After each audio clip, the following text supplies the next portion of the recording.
Welcome to Brainstorm MTG. I'm ELD, and this is Fast Effect, Double Speed, Magic the Gathering. And we have Brian on Eldrazi post versus the Dean of Mean himself, Dean Champagne, playing Elves. He is borrowing this deck.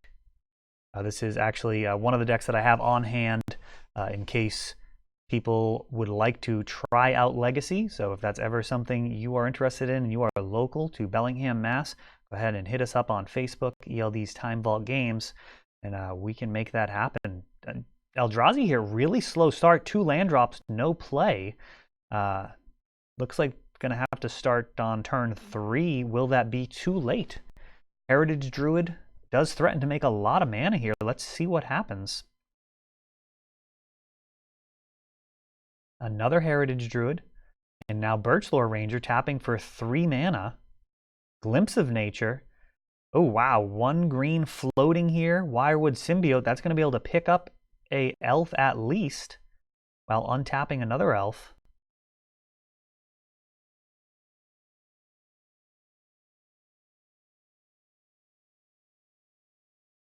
Birchlore Ranger coming down.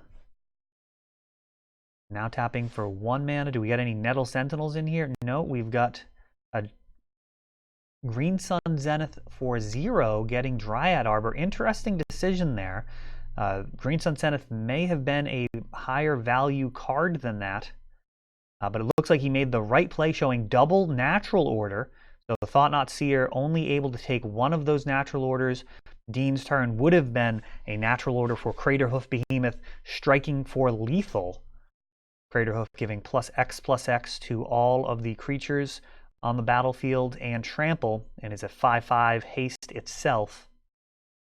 That would have been, let's see here, we would have had at least 5 creatures on board, I believe. The 4 elves. Yeah, we had 4 1-mana cards and then the Dryad Arbor, so plenty lethal. And really that's kind of the only hand that Brian could have had at that point was a Thought Knot Seer. So Dean making the right call. Eldrazi post. Gonna need Chalice of the Void or kind of a better start than that.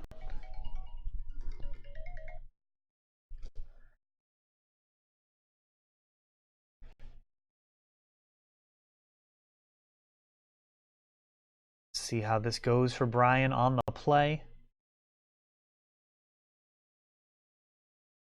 And he is going to mulligan. Looked like a lot of mana and not a lot to do with it.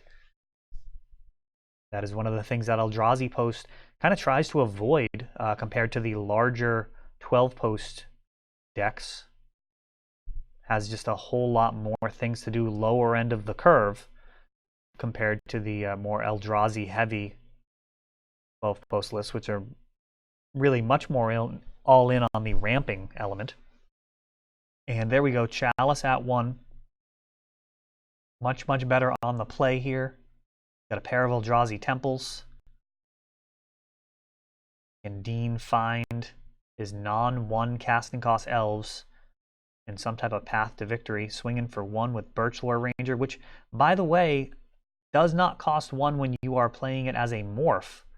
That can sometimes bring that extra bit of violence to close things out with elves. A couple of Birchlore Rangers face down is not the most impressive clock, but it is a clock.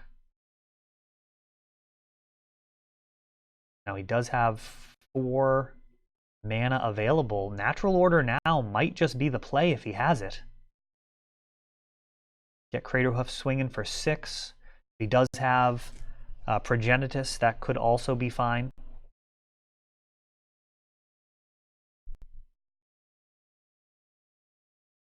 And Green Sun Zenith, X equals 2. Usually when your opponent has Chalice of the Void, you're going to want X equals 3 to get your Reclamation Sage. And that will destroy a Chalice. In this instance, with 2 Chalices out, going the other route. Getting Elvish Visionary, and now Cradle replacing the other Cradle. Do we have a natural order incoming here? No, just swinging for 2. Natural Order would have been very close to lethal. Matter Reshaper, pretty low impact card here, except for stopping the beats. I think Natural Order is the real threat at this point. Natural Order or Green Sun Zenith, something along those lines. And there it is, Natural Order.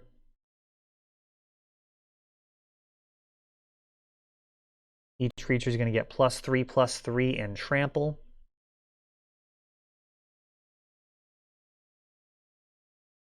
Eight, 4, and 4 is 16. Gonna chump block with that Matter Reshaper.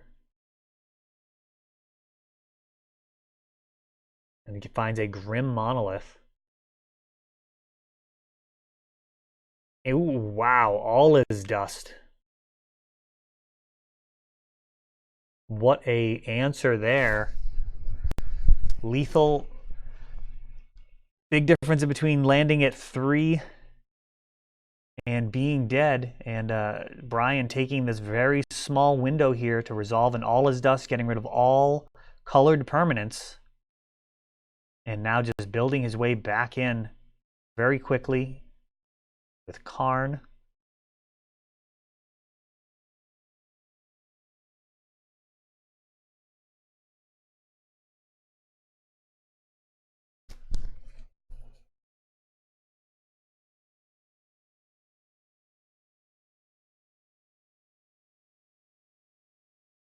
Karn being a little bit of a card advantage engine here. Going to start digging while applying pressure.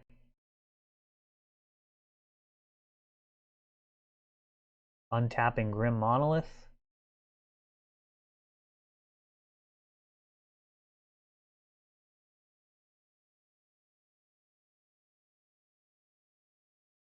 And now Karn, the Great Creator, is going to find Mycosynth Lattice completely locking up the game. So a pair of Planeswalkers teaming up to close that one out.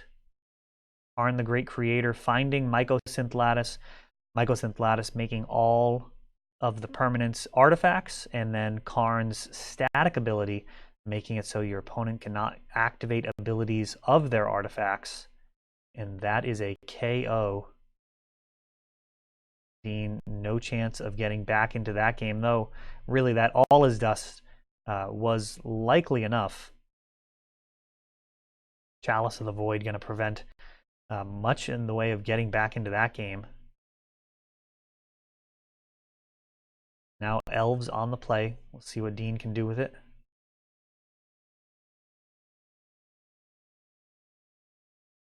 Eldrazi post mulliganing yet again. Chalice decks likely to improve. I mean, they'll improve in the quality of their opening hands with the new mulligan coming in. The London Mull set to go into effect just weeks away now from when I'm making this video. And turn 1 Queer and Ranger from Dean. Not quite an ideal start. Usually for Elves, you want to have a 1 mana accelerant on the first turn. Wirewood Symbiote. Ideally, if you can open on Land or Elf, Elvish Mystic, Green Sun Zenith, that really does improve the quality of your Queer and Ranger, being able to accelerate your mana.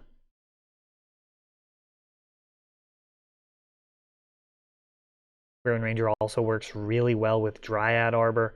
Of course, untapping Dryad Arbor, but also blocking with Dryad Arbor and returning to hand can be a very powerful trick versus some of the fairer decks in the format. And here we see just 2 mana, kind of an issue. Not really able to do as much as you'd like. And Brian take advantage of this lackluster start from Dean. Chalice at 1.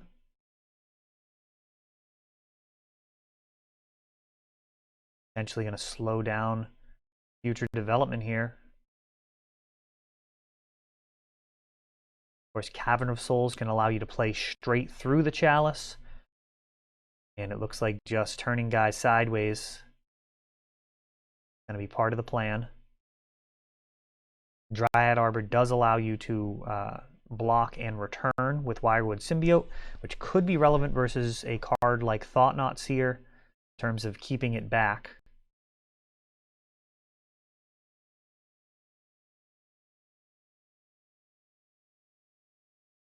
And Walking Ballista, that is a problem that will eventually get out of hand.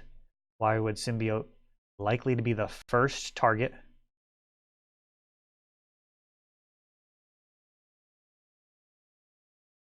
And Abrupt Decay taking out Chalice after returning the Heritage Druid to hand. Heritage Druid coming back down.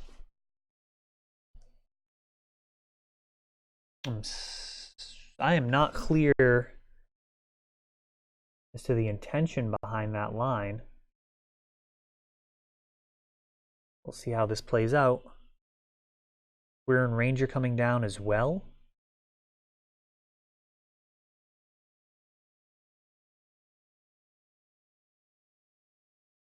Brian being put to the test here. He's going to use the Walking Ballista to take out Symbiote at this time. Dean now access to 3 mana, using Heritage Druid's activated ability, tapping all 3 elves, then returning a Forest to untap Quirion Ranger, playing the Bayou, and now Natural Order.